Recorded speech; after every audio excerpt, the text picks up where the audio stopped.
Honorable Men Discord. Not guilty verdict for Rick Chow. Let's talk about it. How you see yourself is how you perceived. I see a man strong, gifted, head strapping, never down on his knees, begging. Gotta make a way, even in my darkest hour. Say the odds against me was new. I would never cower. As always, welcome back to another episode. If you haven't already, hit that like button, hit that subscribe button. Tell a friend to tell a friend. I drop episodes daily at 5 p.m. Eastern Time. So, I would love to talk about other things. Yeah, I talk about miscellaneous things. If we talk about sports, I talk about sports. There's no we in this. I talk about sports. I talk about current events. I'm very light on the politics because politics is going to be what it's going to be, to be honest with you.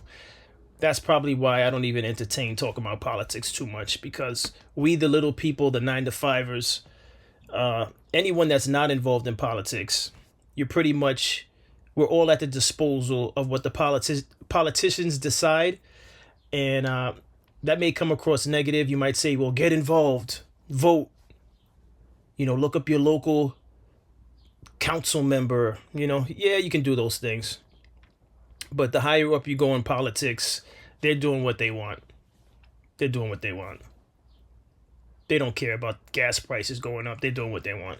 But let me not digress. Let me talk about this thing. I came across this, and at first, I was just emotionally disgusted by it. I'm still disgusted by it, but it's a different type of disgust. I'm going to start off by saying the prosecutors, or the prosecutor, dropped the ball. It was said that both the prosecutor and the defense came to terms. It was either murder verdict or nothing at all. So both the defense and the prosecutor made that decision to carry on to proceed with the case in that manner. And so for that reason, it was a huge gamble, and the prosecutor failed the family. All right, I have quite a few things queued up. We're going to get into each and every one of them. I could have added so many other clips, because this was a heartfelt situation. It was an avoidable situation, and I'm just going to say this at the top of this episode. Everything in life, I know it's hard to do this, but take it as a case-by-case scenario. Because the older version of myself would have just looked at this as like, they're all against us. Everyone's against us. But that's not always true, because there's people of other nationalities that are for us. And I know that's harder to digest, especially when you're a family of a victim. And I could understand that. But there's actually people of other nationalities that don't see this as the correct verdict. They see it as Rick Chow should be guilty for the death of Cyrus Belton. And for that reason, I'm taking a mature approach to this episode. But I will play these other videos I have queued up. But this is just a horrible situation. Horrible situation. All right, so let me just go into the first video. Asian American businesses have been operating in Black communities for 60 years. I'll say it again. The Civil Rights Act passed in 1964, and the United States opened the door to Asian immigration in 1965 to put immigrants in the way of Black people. And this idea that the tension between business owners and customers is one of mutual cultural misunderstanding that could be overcome if they just got to know each other better, the time for that has long passed. And as I've said before, the problem with framing the misunderstanding as mutual is where one demographic owns the businesses and the other demographic has to pay. There's no mutuality. There is a power imbalance. The only situation that I could see being beneficial at this point would require Asian Americans to be willing to leverage their ability to secure the business loans, to secure supplier accounts, and to attain business licenses, to open in Black communities specifically to hire Black people to work in the businesses and to provide the professional development opportunities so that Black people can become the leadership in the businesses in their communities. But I don't have a lot of hope that Asian Americans are willing to do that, because the Asian American business owners that we see currently are not even willing to treat their Black customers as human. So I fully support Black people boycotting these problematic businesses in their community. And I want to say that I think another thing that non-Black people aren't aware of is that it is not as simple as boycotting the businesses and putting them out of business and then opening your own to compete. Because the system will find ways to still not give them the loans or rezone them so they can't open a business, or not grant the business licenses. And suppliers are literally conspiring against Black people who have managed to open a business in their own community to not supply to them, because they don't want Black people competing with the Asian American owned businesses in the community. So I wish that I had more to offer in the way of solutions, but I really don't. But please do not gaslight Black people with respect to what the issue is. And this is why I started off the episode with a woman that represents another race. I know I mentioned nationalities, but other races are out there supporting the fact that this verdict was wrong. But it was a loss. It was a technical loss because it took place in the courts. All right, when things take place in the courts, you can't. And I know it's not easy. You can't. You have to be very careful on who you have represent you in the courts. All right. I understand it was a Black attorney. I don't know his history. I don't know his record. But you can't take any chances when you're dealing with the courts. I mean, this goes without saying. I'm pretty sure many of you watching this episode understand that the importance of the attorneys that you hire. You have to really vet your attorneys. But of course, it comes down to, can you afford certain attorneys? I understand all of that. I mean, it's the way the system is set up. It's not fair, but when has it ever been fair? Especially for the melanated people. When has it ever been fair? And when I say that, I know those of you that are not melanated, you roll your eyes, you put your head up in the air, and it's like, oh, here he goes again with this. No, not here he goes again, because this is why I try to really diversify the topics I talk about. I do cover a lot of entertainment topics, but the reason why I mix it all in is because I really do not want to report on things like this. I really do not want to cover things like this, but I'm not going to avoid it either.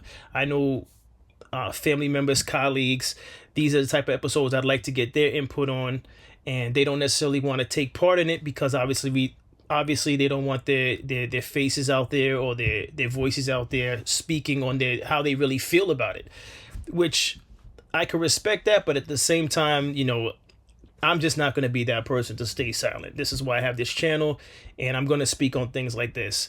But like I said, the mature me understands that we have to deal with things on a case-by-case scenario. I'm not here to put energy into not liking a particular race because of the situation, because I do know that there are people that speak against this. But this case failed in the courts. It failed in the courts. We have to understand that it failed in the courts. All right? It failed in the courts. But it also failed with the fact that the store owner, all right, Chow, he's done egregious acts before. And you have to ask yourself, had it been a Black family that owned that establishment or worked at that establishment, because I don't even know if they owned it, change the scenario around, and had it been a Black man and his son running behind any other race you could think of, regardless if he performed CPR or not, would he have gotten off? And then you have to ask yourself, and did it fail just on the attorney that represented the family, or did it also fail by the jurors, or did it fail by the jurors first? there's a lot of layers. It's not just the attorney. I know it may seem as though I'm pointing fingers at the prosecutor. It may seem as though I'm pointing the finger at the prosecutor, but it also is in the hand of the juries. But overall, it's in the hand of the courts. And unfortunately, it did not go the way the family would have liked it to go in the courts. But again, if we change the situation around, hypothetically, if it was a black family and a black man and his son ran behind another race, a child of another race that was 14, same particulars, same information in detail, and that child had a weapon and the child was shot in the back, would that black man / business owner get off? And I don't think he would. But here we are. But I'm going to continue to go through these videos. You fucking kidding me? Not guilty? Not guilty? You try to tell me this man didn't steal nothing? At all? Because he had no money, supposedly, and he had a gun on him? He left the store and they was able to chase this man down and unalive a 14-year-old boy, and America says not guilty? Bitch, get the fuck out of here, man. Let me tell you something about the history of this country. And I know I should let this guy continue what he's saying, but I'll get back to him in a second. And this is why I have to go back to slavery. And if that makes you roll your eyes, because I'm bringing up slavery, you're free to exit out of this video. They didn't want slaves to read. And yes, it's 2026. Books, whatever Barnes and Nobles are still around, because I know they're closing down Barnes and Nobles. Information are in books. Information is also on your phone. It's in a Kindle, so on and so forth. I'm bringing that up to say, at one point in time, they didn't want slaves to be able to read, because they didn't want slaves to educate themselves. Because if they educated themselves, they would know that they were being done wrong. But the funny thing is that even when slaves, and as time passed on, even though when individuals, slaves, educated themselves, the system is so rigged. The wording that's put into these different laws is specifically made to make sure that those in power, you can say fill in the blanks, you can say oppressor, can get off in scenarios like this. It's not by coincidence, which is why this whole battle in the court, where your life, your livelihood, the outcome is in the hands of attorneys and the jury and the judge, right? It's a play on words. And well, in this state, this is how this state operates. Whereas in this state doesn't operate. Yet we're the United States of America. Yet every state has a little bit of, we allow this, but if you cross state lines, different rules apply.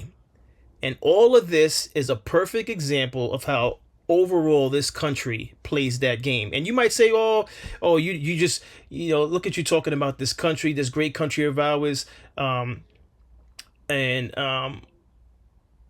how could you talk about the country like that? For a United States of America, it's so strange to me that there isn't laws that govern all states. It's always broken up conveniently.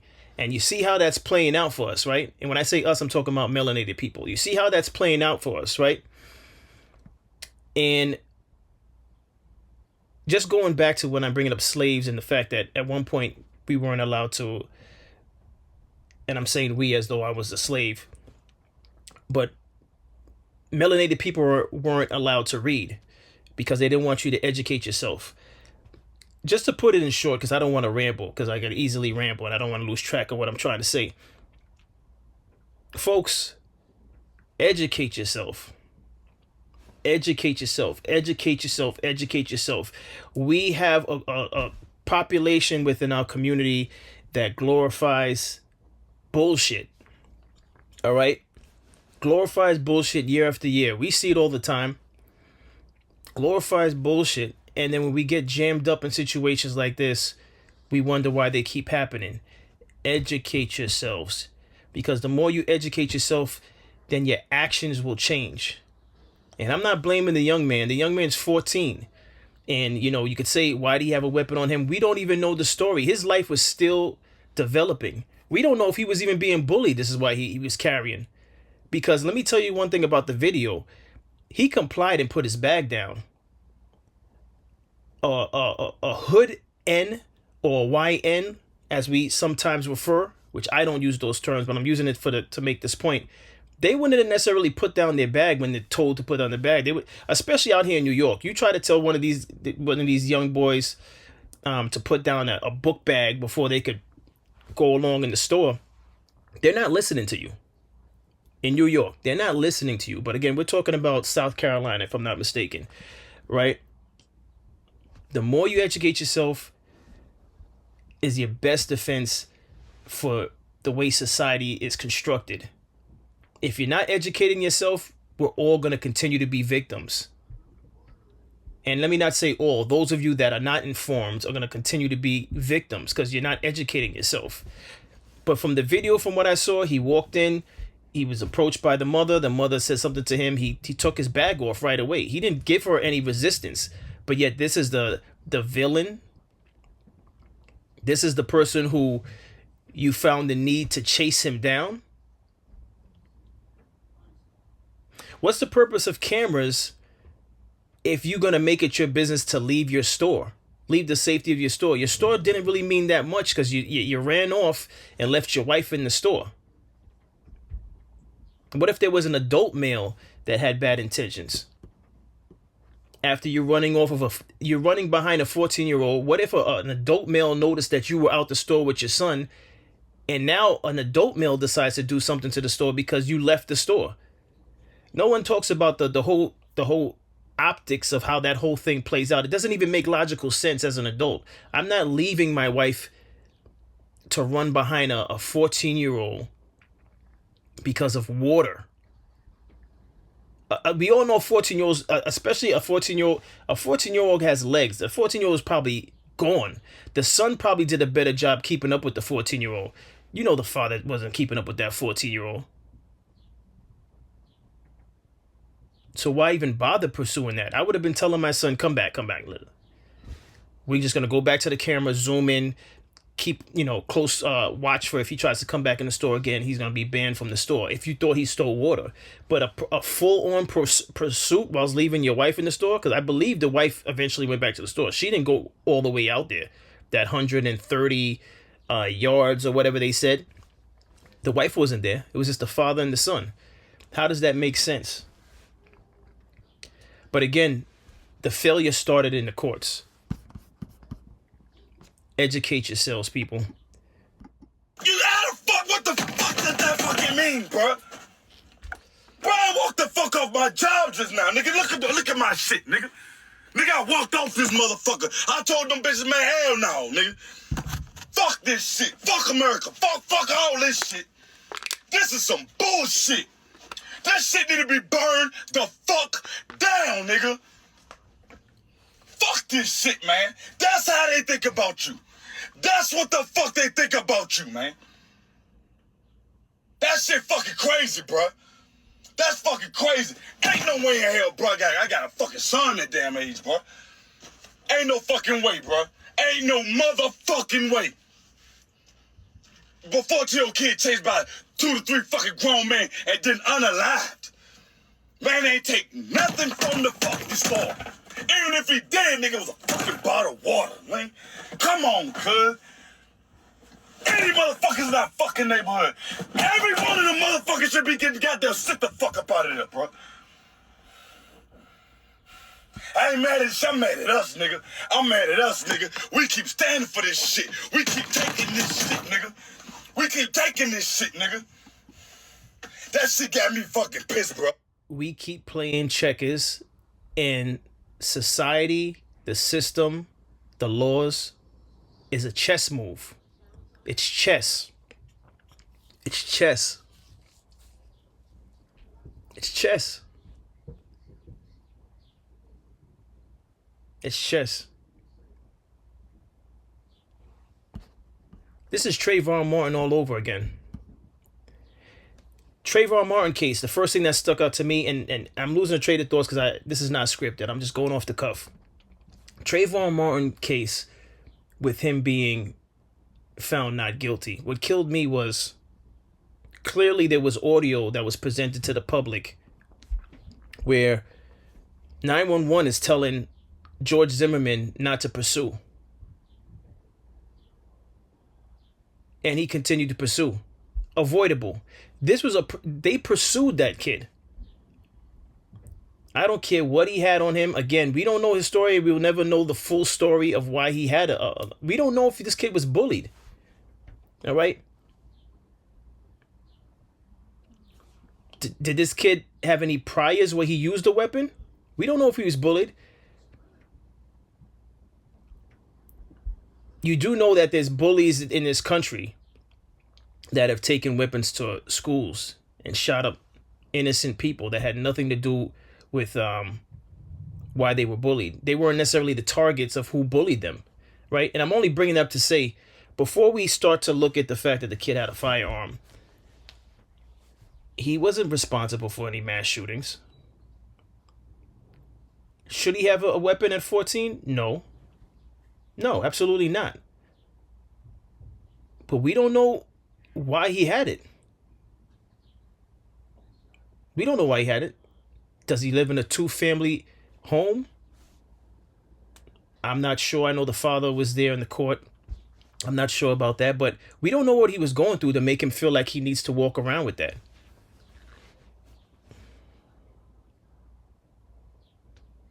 But the system is playing chess. And some of us are playing checkers. Educate yourselves. You see how the world around you is playing out. This is just one episode I'm tackling this week on a serious subject. I've been tackling fluff. I've been tackling the Knicks, Jay-Z on stage with an afro. All that stuff doesn't mean anything. Would I like the Knicks to win? Yeah, but that's not more important than issues like this. These topics are more important to tackle and discuss. We have to educate ourselves in how we operate. We need to save money in case something goes left within our family to be able to get the right attorneys. Because if you don't have the right representation, it's even with the right representation, we may not win in the courts. But it makes it even that much worse. All right? Because it's not just the representation, like I said before. You still have to go through the jury. You still have to convince the jury. And you still have to go through the judge. All right? The system was never designed to make it easy for us. Never designed to make it easy. Matter of fact, the system was never designed for us. Let me start there. I should have started there. The system was never designed for us. We got to stop acting surprised when things like this happen. 911 told George Zimmerman to not pursue, and he continued to pursue on a rainy day because he thought something was suspicious. Why can't you just make a call? You could follow the person and see which house they went in, so you'd let 911 know that person just entered this apartment or whatever. But he didn't even allow it to play out. He didn't even wait to see where the kid was going, where Trayvon Martin was going. He just had to take it upon himself because he had a firearm and he was feeling like his balls were big to follow Trayvon Martin. And look at how that played out. And despite the simple fact that he had a direct order not to pursue, look at the outcome of that. Now, this is different, but they clearly pursued. Why was the father so enthusiastic and springing into action from the camera video over water?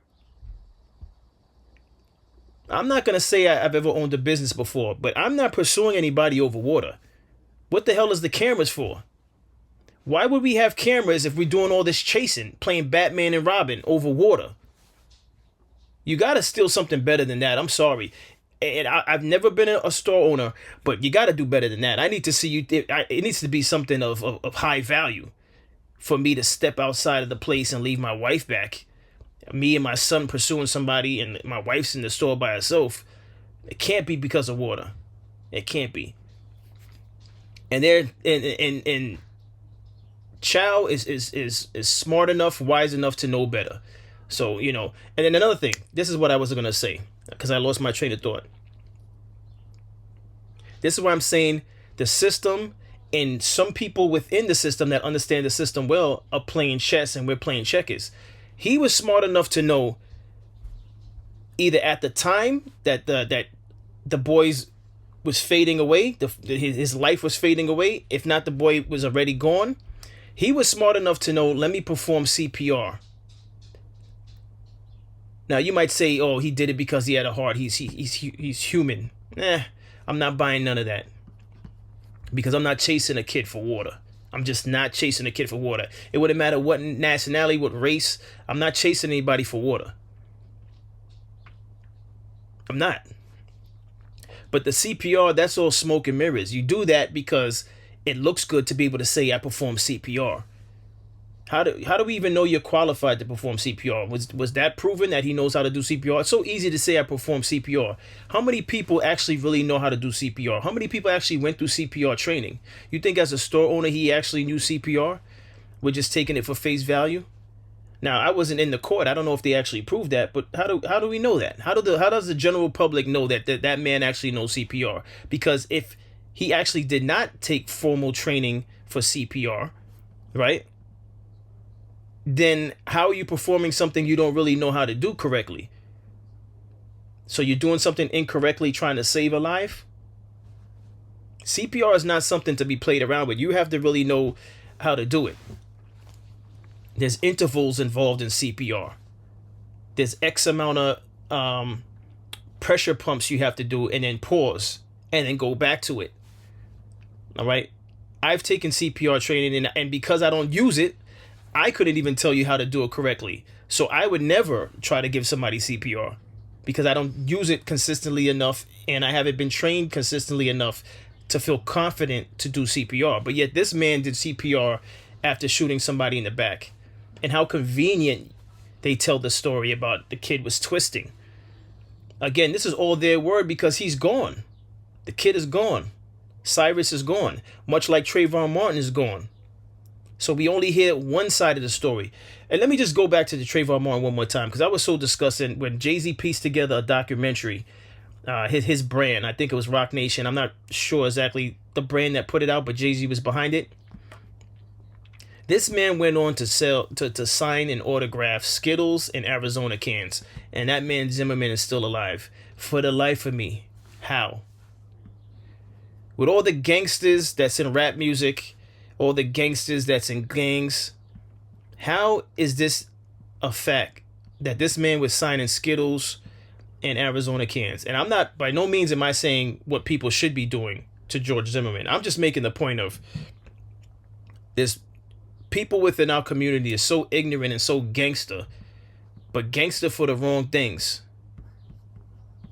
Gangster for the wrong things. And there's a population of us that glorify it and cheer it on. And the only thing they're gangster for is destroying the black community. But no one wants to speak on it because it's the cool thing. It's what's in. It's what's glorified. But continue playing checkers and see how that plays out for you. Continue playing checkers.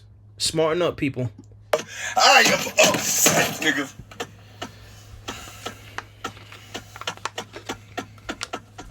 There's no fucking way, bro. There's no motherfucking way that man was able to get the fuck off on no case like that, bro. Unless they know exactly what the fuck you are, Nick. No fucking way, bro. No fucking way. Ain't no way in hell that we gonna sit here and deal with some shit like that. Only because it wasn't your fucking child. You ain't worried. You gon'...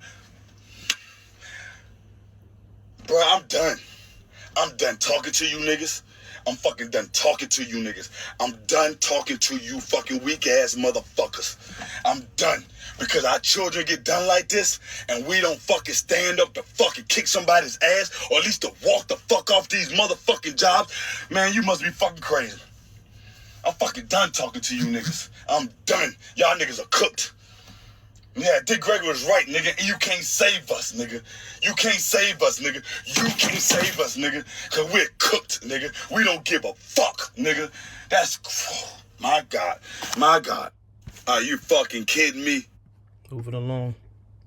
If you're following this Rick Chow case, but Alice Chow, the wife, she needs to be locked up too. You can tell from the get-go, she was not feeling this kid. I can tell you personally, as somebody that has come from an Asian household, this was 100% racism. I promise you, they had it out for this kid for the sole reason that he looks like this. The fact that Alice Chow didn't have to say much, she literally from the second that she turned her head to say something to Rick and Andy, they were running after this kid already. I think the entire family, Alice Chow, Rick Chow, and Andy Chow, should be buried under the prison. Alice Chow needs to go on the sole fact that her assumption led to this child's death. And these two for sure, because had they not even left the gas station, this entire incident wouldn't have even happened. And the kicker is, he didn't even steal anything. Did he have a pew-pew on him? Yes, he did. But again, that is such a non-issue because nothing would have even happened if Rick Chow and Andy Chow didn't chase after him and he didn't feel the need to defend himself. I don't know if you're following this Rick Chow. Listen, let me just speak on this real quick. First of all, as a grown man, I can tell you that with just in this year alone, I've been in a store owned by a different race. I'm not going to say what race. And I go in just to use the ATM, and I could feel the eyes on my back. There's a particular store that I have in mind. I'm not here to speak about the store. I'm not here to talk about... It's in New York. I'm not here to talk about the borough. And you might say, oh, why you in that store? Well, it was the closest store that I knew had an ATM for sure. And I needed to pay for some laundry services that I had dropped off earlier in the day. Now, I went into this store, and I've only been in that store less than 5 times. And within those less than 5 times, I already knew. I didn't like the eyes that I felt on my back. And I go into this store with my uniform on. All right? Not my regular clothes. My regular clothes is usually sporty, comfortable clothing. I don't wear anything fancy, no big name brands. But I'm in my uniform. All right? And even then, I'm feeling the eyes on my back. The reason why I'm bringing that up is I know this feeling of what the kid probably felt, what Cyrus probably felt. First of all, it's not even a matter of what he felt, because as soon as he walked in, he was told to take his bag off, which he complied. I'm going to say that again. He complied right away. He took his bag off. But to walk to I feel like I was watching Menace to Society. And I don't even remember that movie because that's years removed from watching that movie. But it's almost like Menace to Society, except for I don't know if that part of South Carolina is the quote unquote hood. All right. But this is a young kid. But in any event, definitely African descent because he has the afro. So most likely when she saw him already, she was like, or one of the, these type of people coming in here. And I could only assume that because why is she following him to the back aisle to keep an eye on him? Again, you have cameras. You're doing too much for soft drinks. That's the point I'm making. Too much is being done for soft drinks. But let me get back to my story. So I go into this particular store. And the only reason why I actually went into it knowing that I never liked the place, I don't buy anything from there because I don't care for them. But I needed their ATM machine. So I'll give them the little 50, 75 cents, whatever, for using the ATM. I knew the ATM was right at the entrance. So I didn't have to go deep in the store. I just wanted to get what I needed to get and get out. But even with me doing so with my uniform on, I could feel the eyes on my back. And this is not an assumption, because when I was finished and I turned around, the eyes were on me. The eyes behind the counter, and one of the ladies was standing outside of the counter. The eyes was on me, and I'm at an ATM machine. Why are you looking at me like that? Now, first and foremost, as a professional and as a wise black man, I didn't get emotional. Inside, I was emotional. Inside, I wanted to turn around and say, what the F are you looking at? That's what I really wanted to say. Because here's the thing. I know how to be professional. under all circumstances. I'm wise, I'm educated, and I know how I understand how society is. I've seen from watching how other people have made poor choices, plus the history of this country. I know how to make wise decisions. Am I perfect? I'm not perfect. But the reason why I said that is you don't know how pissed I was to go use a machine and exit out the door. The machine was not even 2 feet from the exit, from the entrance. So it wasn't as though I was deep in the store. But yet the eyes was on me while I'm doing my withdrawal.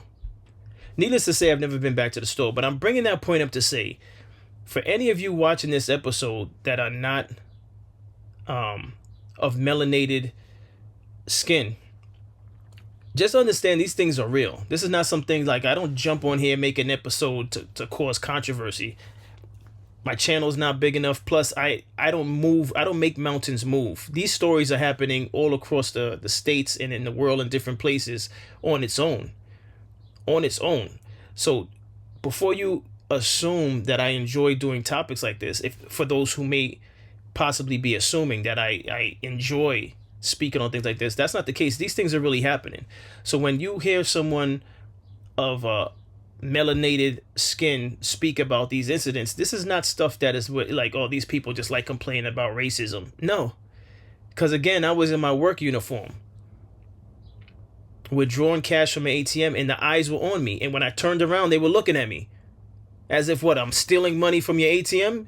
I'm pretty sure that they could see me put my card in, put my PIN, and receive the money. So why are you staring at me like that?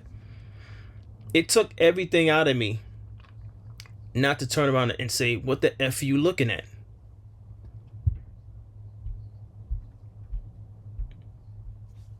But I exited the store. But it really pissed me off because I know these things happen. If it's happening to me in uniform, and that's another thing too, I've been profiled in work uniform. I've been profiled in suits with my suits on when I wear suits. So I don't want to hear anything about, oh, if you act right, if you're clean shaven and everything, cologne on and with a suit on, and I get profiled. So it's not even, and this is before I got all tatted up. So just in case people are saying, oh, you got tattoos on your hand, they might think, no. Tattoos came later on in life. That's when I started to tell myself like I could care less about fitting in with the status quo. But I don't want to ramble. Let me go on to the next video. Service Sam here for a very sad, appalling update on the Rick Chow murder trial. I can't believe this is happening. The jury found him not guilty. This is disgusting. This is yet another young black youth taken. Rick Chow and his son Andy Chow chased him 140 feet outside of the building. The kid dropped 2 cell phones, dropped his backpack, fell out of his shoe. They didn't need to chase him. They could have just called 911. And it's not surprising in South Carolina, where there's still tons of racism that exists, that this jury, I don't even know what this jury was going through. All of the evidence showed the kid did not show a gun. He never pointed it. There was nothing. And they still took the life of a child, a 14-year-old. They said the reaction from the family was gut-wrenching, that they let out cries in disbelief that they were found not guilty. And this is just terrible. I don't even know what to say about it. This is shocking. I was sure that he would be found guilty. Let me know what you guys think in the comments. Secret Service Sam out. Samson for president of the world. Secret Service. Yeah. And then, is it possible a 14-year-old, after being chased, he left the store, he complied, took his bag off, went, grabbed 4 bottles of water, put the 4 bottles back. We can see it on video. Exits the store slowly. Then when he realizes he's about to be chased, he takes off and runs, right? Is it possible, if he did brandish a weapon, is it possible he's scared? He got 2 people chasing him down. 2 adults. He's a 14-year-old.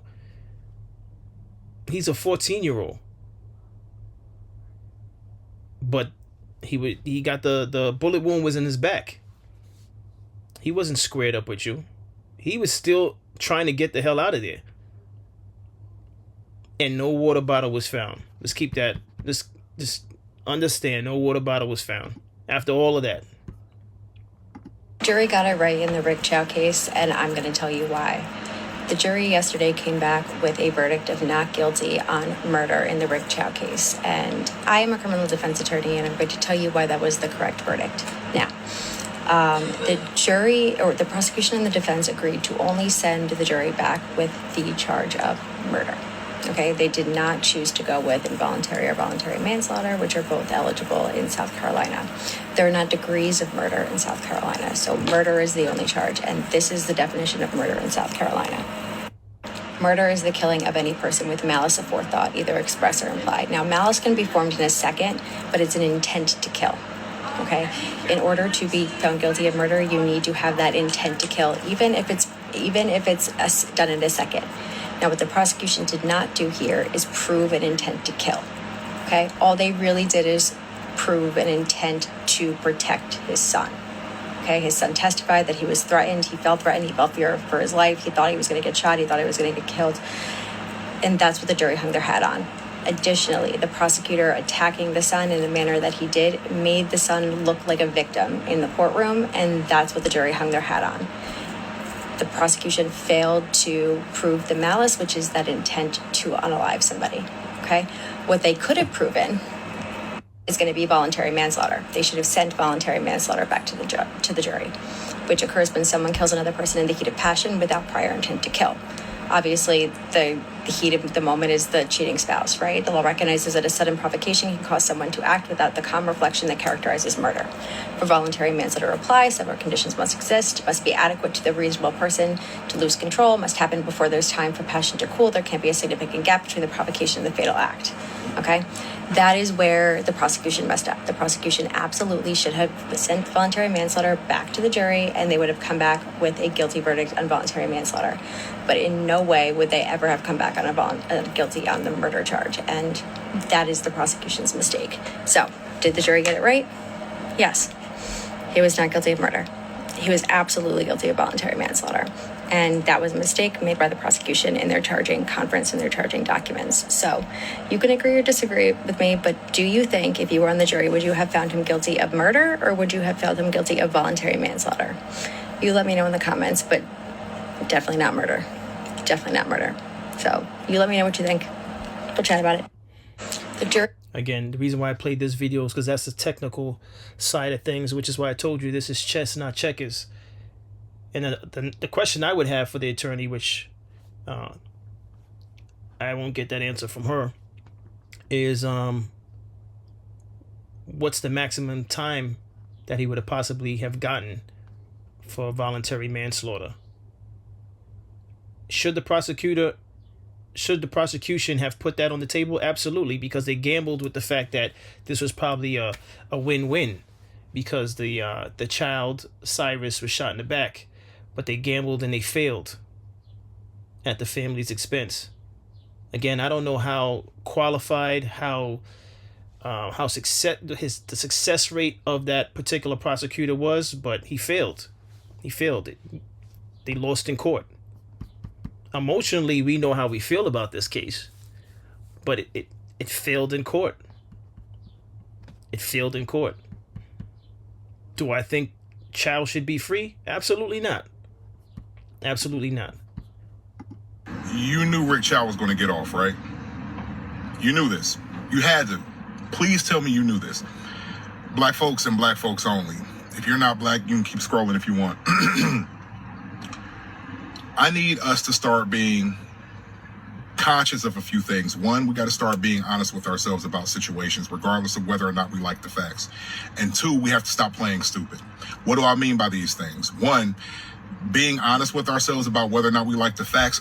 That child had no business having a gun. Cyrus Belton had no business having a fucking handgun. None whatsoever. We can talk about the fact that white folks give their kids guns all the time, and that's great.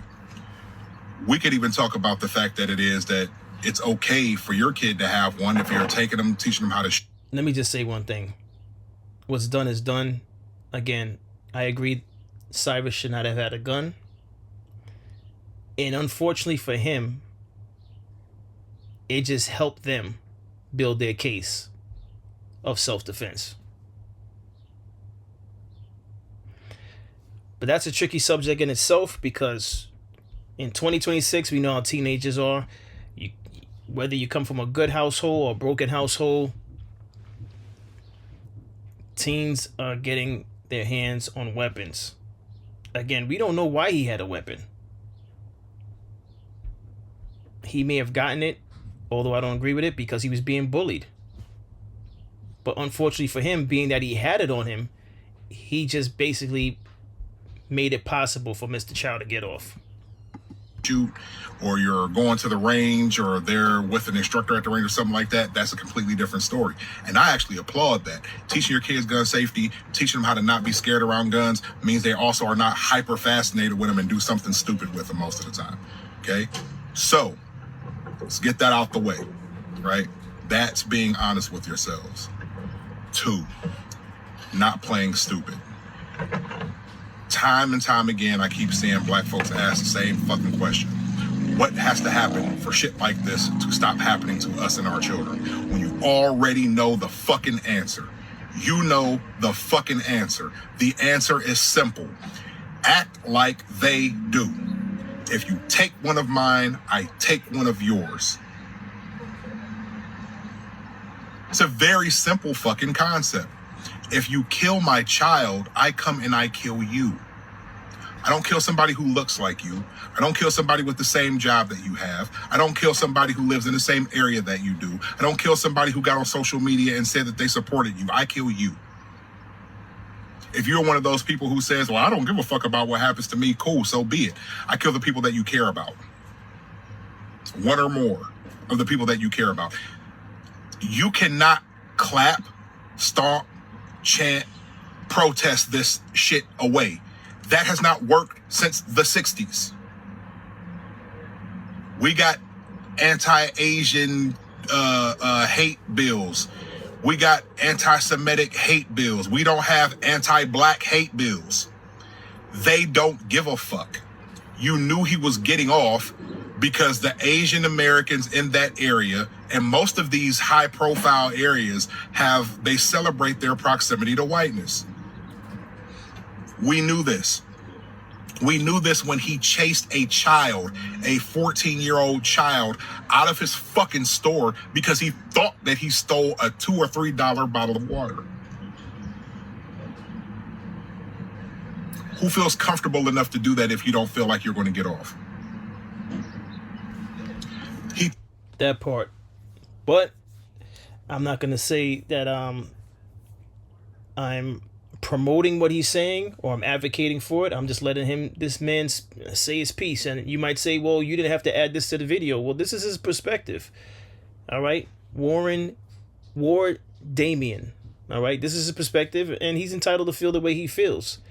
I actually commend the fact that he's bold enough to sit there and put that out there for the public to see. I don't know what type of occupation he has, but I'm pretty sure he must be self-employed, because whoever he works for, if they saw him speaking like this on a video, he's taking a risk of saying it. But I respect that he's standing on it. So let me continue. Turned around and pointed the gun. Well, how did he end up with a bullet in his back?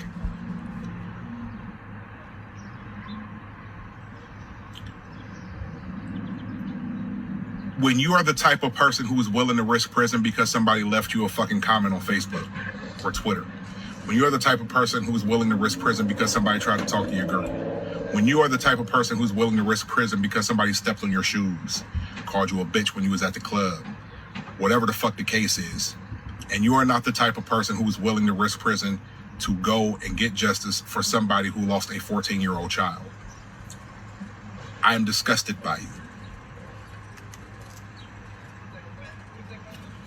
I can't tell you what to do. I can only tell you what I will do. If you hurt my child, you hurt my wife, you hurt my family, I hurt you. If you kill them, I kill you. Closest we've gotten to that is in Cincinnati, where the gentleman Rodney Hinton, I believe his name is, his son was killed by the police. Where he made his mistake is he went and killed a random sheriff. Nah. I mean, I get it, but nah, not for me. I'm not going to kill somebody who has the job that you have. I'm coming after you. And if you want to protest and riot behind that shit, cool. Not in your neighborhoods. Why are you burning down the CVS where your grandmother gets her prescription filled? Fuck that. I'm going to your neighborhoods. So if you're asking what needs to happen for this shit to stop, there's your answer. I respect it. He's very clear on what he said. I respect what he had to say. It's not going to be random either. He's basically saying an eye for an eye. That's what he's saying. Not even basically. That's exactly what he's saying. An eye for an eye, a.k.a. street justice. All right? Do with that information as you will. I respect it. He's speaking his mind. I respect it. I respect it. One thing that stood out for me that I absolutely agree with is the whole thing about, you know, these guys, these street guys, all right? Whatever term you have for it, YNs, whatever you want to call it. Like he said, quick to kill another person for the dumbest reason. And I'm not even advocating killing. Let me be very, very, very clear with that. I know I know the term now was unalive to make it sound much lighter. I'm not even advocating for that. What I'm trying to say is it just shows how ignorant and crazy some of us in the black community are. We will kill the next person for the dumbest reason. But in moments like this, Zimmerman is signing Skittles and getting fat by the day. Makes no sense. Again, I'm not saying what people should be doing, but it's not making any sense. In hoods across America, killing one another over the dumbest things. But a situation like this happens, that family gets to see their son graduate. That family, the Chow family is what I'm talking about. The Chow family get to see their son graduate. They get to see the son get married, give them grandchildren. 14-year-old becomes a thing of the past, like nothing. Make this make sense for me. Make it make sense. Aside from what I said before, that the failure started in the courts, but all that Mr. Chow did the CPR and all that stuff. First of all, you do something like that to a 14-year-old. It's just you, the 14-year-old, and your son. That's plenty of time for you and your son to iron out the kinks before you make a 911 call. Because I know they mentioned he made a 911 call and all this kind of stuff, and that's to show the part of for the defense now. That's to show that there was no malice, because how could he have malice? He did CPR. He called 911. Again, smoke and mirrors, playing the game. That's chess. Come on, man. Come on, people. That's chess. I see somebody's life fade in front of me that I'm responsible for taking. I know the next thing is I can't walk away from it because my cameras have me running after him. So me and the son, I'm putting myself in Chow's his thought process. So my son and I now, I gotta figure this thing out before I call 911. All right, and luckily for them, he had a gun. First of all, we don't even know if he had the gun or not. I don't know how true that is. I didn't follow this court case, but we don't even know how true that is. But again, the world is playing chess. We got to start learning chess, folks. Start learning chess, or just continue to watch people become victims. I'm going to end with this video. Chow got a not guilty verdict on all counts. He killed a little boy, a child, and he gets not guilty. He murdered a child. That boy's life was worth less than a bottle of water. What the fuck? This is disgusting. And what sucks is that this is how the American system is set. That these white and white adjacent people can do anything that they want. And black and brown bodies are the cost of it. You're telling me that little boy was killed and will never see justice? That poor mother that will never hold her son again. That poor father that will never see his son smile. He was worth less than a bottle of water. absolutely disgusting. Rick Chow. First of all, again, me personally, for myself personally, I take things on a case-by-case scenario. I deal with things, I should say, on a case-by-case scenario. I try not to view things as a whole, because then I'll find myself being ignorant in my thinking. But shout out to Christophin Fitness. You know, again, I put these videos up to also show that there's other races out there that were against that not guilty verdict. Okay, just to show you that there's other races out there that see things with the lens of humanity rather than bias. And I could appreciate that. I think we all could appreciate that. We need that. We need more people seeing things through the lens of humanity than from the lens of race and stereotypes. What is your thoughts on all of this? I know my thought.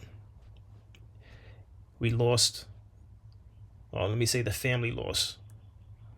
They lost twice. They lost the life of the 14-year-old, Cyrus, may he rest in peace, and they lost in court. What is your thoughts on all of this? As always, I appreciate everyone for tuning in. If you have not, hit that like button, hit that subscribe button. Tell a friend and tell a friend. I drop episodes daily at 5 p.m. Eastern Time. And as always, stay honorable.